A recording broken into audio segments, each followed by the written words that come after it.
السلام علیکم ورحمۃ اللہ وبرکاتہ۔ جی پیارے دوستو، حکیم طارق جوید فرام فیصل آباد، اکثیر کشتہ گورا مہر نمکیات۔ پیارے دوستو، آج آپ کے لیے بہت ہی نایاب چیز لایا ہوں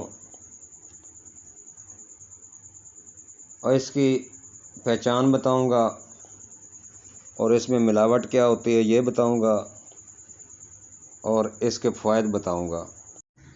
تو پیارے دوستو، میرے چینل کو لائک کریں، سبسکرائب کریں اور بیل آئیکن کی گھنٹی دبا دیں تاکہ ہر اچھی ویڈیو آپ تک بر وقت پہنچ سکے۔ تو چلتے ہیں دوستو اب ویڈیو کی طرف۔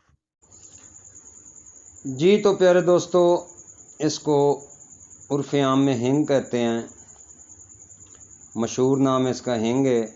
سنسکرت میں ہنگو، ہندی ہینگ، عربی ہلتیت، فارسی میں انگوزا اور انگریزی میں اصافی ٹیڈا کہتے ہیں۔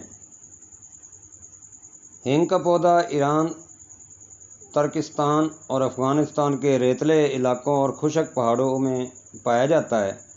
ہندوستان میں کشمیر کے نزدیک پہاڑوں میں بھی اس کے پودے پائے جاتے ہیں۔ ہینگ گندا بروزہ نہیں، کئی میڈیکل مصنفین نے گندا بروزہ کو بھی ہینگ کی قسم لکھا ہے، جبکہ گندا بروزہ ایک علیحدہ چیز ہے۔ اس کے فوائد میں بھی بہت فرق ہے۔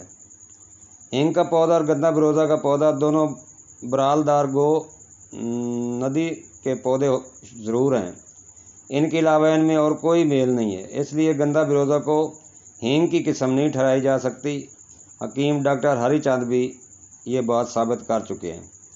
اس کا پودا 2 سے 5 فٹ تک اونچا ہوتا ہے۔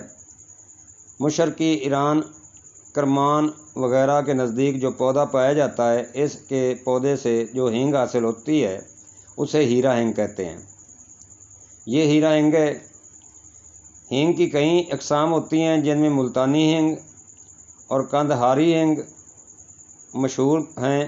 ہینگ کا اثر استعمال ہندوستان بھر کے باورچی خانوں میں کیا جاتا ہے، اس لیے اسے سب جانتے ہیں۔ آیورویدک و یونانی گرنتھوں میں اس سے متعلق معلومات دی گئی ہے۔ اس کی خوشبو لہسن کے خوشبو کی طرح ہوتی ہے۔ اصل ہینگ کو پانی میں گھولیں تو پتلا پن لیے سفید رنگ کا گھول بن جاتا ہے۔ اگر اصلی ہینگ کا ٹکڑا لے کر اسے دیا سلائی سے آگ لگائیں تو یہ موم بتی کی طرح جلتی ہے۔ جہاں ہینگ کا پودا پیدا ہوتا ہے وہاں کے لوگ اس کے پودے کو ساگ کی طرح پکا کر روٹی کی طرح کھاتے ہیں اور اس کے پتے بکریوں کو چراتے ہیں، جس سے وہ خوب موٹی ہو جاتی ہیں۔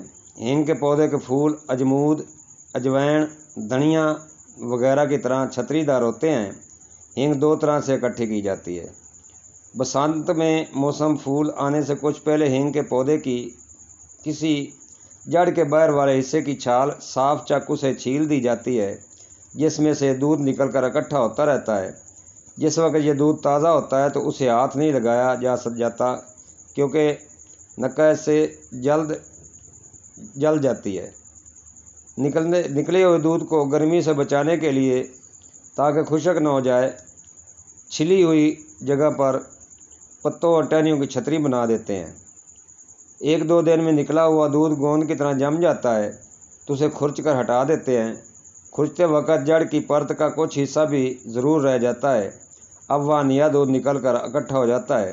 جب سارا دودھ نکل آتا ہے تو اسے چھوڑ دیا جاتا ہے۔ پھر کسی اور جڑ کو چھیل کر دودھ جمع کیا جاتا ہے۔ ایک پودے سے 1 کلو سے 1.5 کلو کے لگ بھگ ہینگ نکلتی ہے۔ ہینگ نکالنے کا دوسرا طریقہ یہ ہے کہ پھول آنے سے کچھ پہلے جڑ کا باہر والا حصہ اور اس کی زمین کھود کر کھول دیا جاتا ہے۔ پھر تنے کے اس حصے کو چیرا دے کر ایک مٹی کے بنا پیالہ باندھ دیا جاتا ہے اور ٹہنیوں اور پتوں سے ڈھک دیا جاتا ہے۔ اس طرح دودھ نکل کر اس برتن میں اکٹھا ہو کر بعد میں جم جاتا ہے۔ جب دودھ کا نکلنا بند ہو جاتا ہے تو پودے کو اور نیچے سے چیرا دے دیا جاتا ہے، جس سے بقایا بچا ہوا دودھ بھی نکل آتا ہے۔ دونوں سے طریقوں سے جمع کیے ہوئے دودھ کو منہ بند کر کے رکھ دیتے ہیں۔ 3 سال بعد دودھ پڑا رہ کر جب خشک ہو جاتا ہے تو ہینگ بالکل تیار ہو جاتی ہے اور بعد میں کام لائی جاتی ہے۔